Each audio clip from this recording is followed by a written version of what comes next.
Olá para você que está aqui me assistindo, seja muito bem-vindo ao meu canal Astrologia Clássica. Se você está aqui pela primeira vez, eu sou a Ana Rodrigues e nós vamos hoje fazer um complemento nesse vídeo aqui de um tema que eu fiz há 2 semanas atrás sobre destino, cálculo do Icodespotes. Então, se você não assistiu o vídeo, pega aqui no card aqui em cima que você vai ter, né, ou em algum lugar aqui da tela que vai aparecer para você o card. E aí você vai ser levado direto a esse vídeo e vai poder aprender o protocolo para identificar qual é o planeta regente do seu destino, que esse é um tema do período da astrologia helenística. Então nós vamos fazer esse complemento agora nesse vídeo. Mas antes vou deixar aquele recadinho que eu sempre deixo sobre os cursos. Se você não conhece meu trabalho, eu tenho alguns cursos de formação em astrologia tradicional, pegando 2 de estudos da astrologia natal e o de astrologia horária, e também mais alguns de complemento de astrologia natal. Então acesse o meu site, astrologiaclassica.com.br, e já no menu principal, na primeira página, você vai ter ali a opção cursos, tá? E aí você vai ter toda a descrição do conteúdo, valores, como que é o processo, né? A metodologia que eu utilizo, tá? Então aproveite aí para você se inscrever. Eu já formei aí centenas de alunos, tá? E tem um feedback muito bom aí. Quem conseguiu terminar aí os cursos está aproveitando já os conhecimentos aí, aplicando já no processo profissional, com perfis aí nas redes, bem legal. Vamos ao que interessa, complementar o tema do destino, que é um dos principais, destino, missão de vida, essas questões todas, né? Eu sei que são interesses aí de muitos de vocês. Nós temos na astrologia tradicional, não digo nós temos, né? Nós todos que estudamos astrologia, um projeto que se chama Projeto Hindsight, que foi elaborado pelo Robert Schmidt e que teve a participação do Robert Zoller e também do Robert Hent. E foi um projeto que se dedicou à tradução de muitos textos do período helenístico, né? Então, trabalhos do período helenístico. E depois, cada um desses profissionais também, mesmo fora do projeto, fizeram outras traduções, como do Robert Zoller, a gente tem algumas traduções do período medieval. Mas o que nos interessa é esse período helenístico. E o Robert Schmidt, ele faz, nesse trabalho, exatamente quando ele trata dessa questão do Icodespotes, uma metáfora da vida em relação a uma embarcação. Então ele compara, né, com a constituição da carta natal, como esse tema, destino e tudo mais, aparece, né? Então comparando, fazendo uma metáfora a uma embarcação. E aí ele já pega o primeiro ponto, né, que tem referência ao que a gente viu lá no vídeo sobre o Icodespotes, que é o fator da embarcação. O que é a embarcação, ou qual é a embarcação? A embarcação é a vida do nativo, né?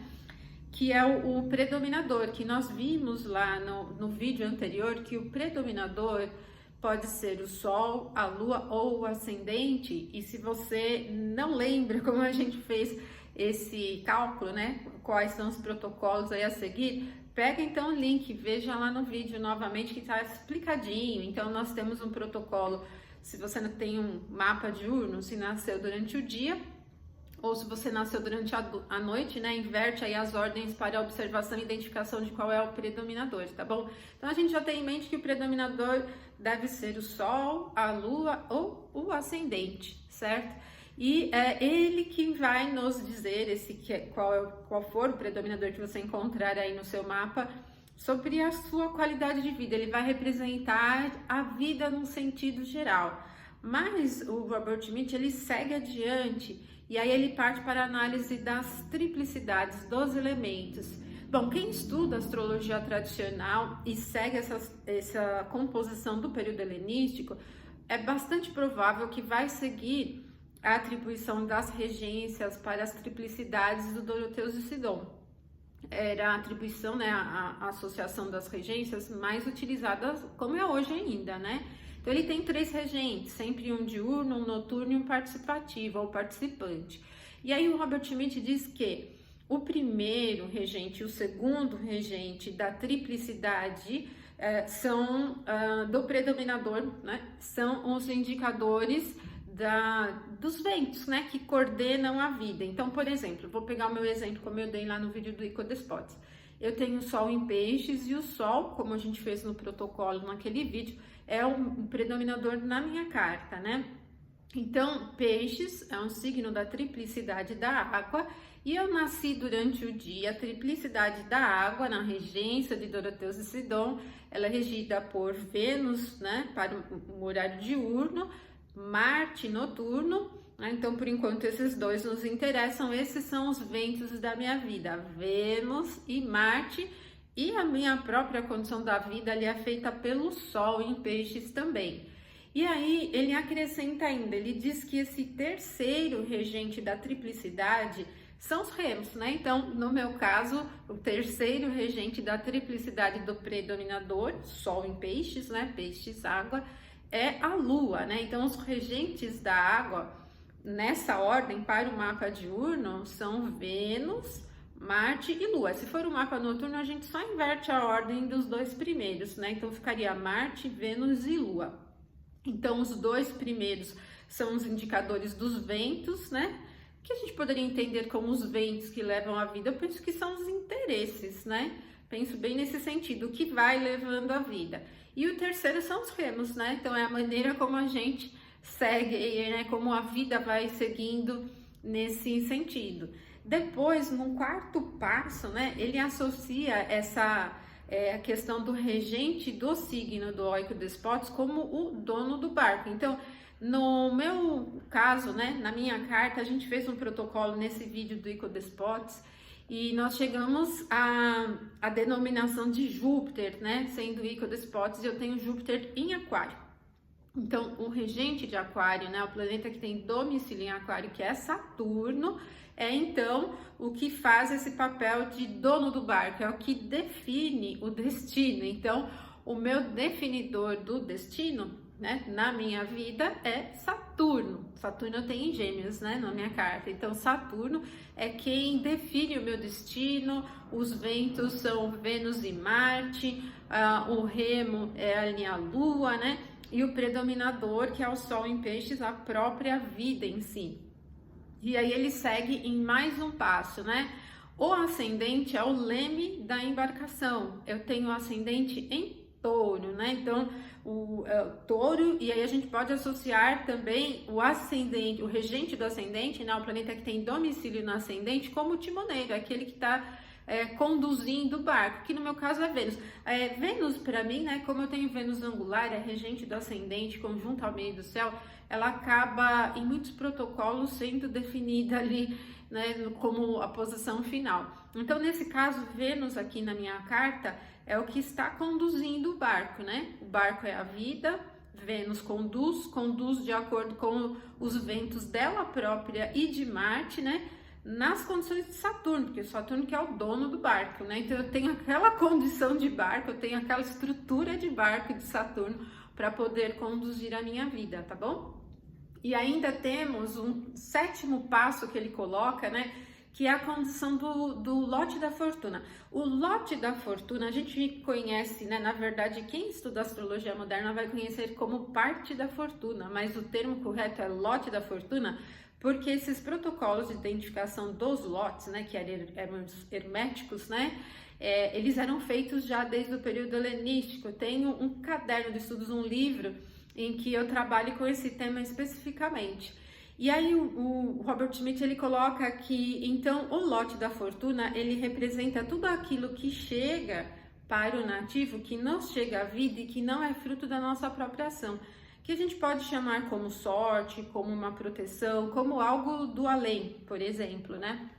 Então, no meu caso, eu tenho o lote da fortuna no signo de Câncer. Se eu dividir o mapa, né, as casas por quadrantes, ele está na casa 2, tá? E se eu dividir por signos inteiros, ele estaria na 3.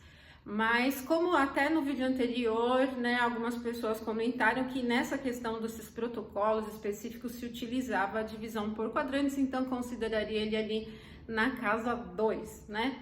Então, pessoal, ele quem vai me trazer os elementos da vida que não são frutos do meu destino. Tomara que traga, né? Porque um lote da fortuna na casa 2 é bom, né? Ainda não chegou, mas quem sabe um dia chega, né, gente? Então, quem sabe, né? A sorte. Agora, na 3 também tem o tema dos irmãos, aí sim tem bastante participação aí nessa questão da vida dos irmãos e tal, faz sentido também.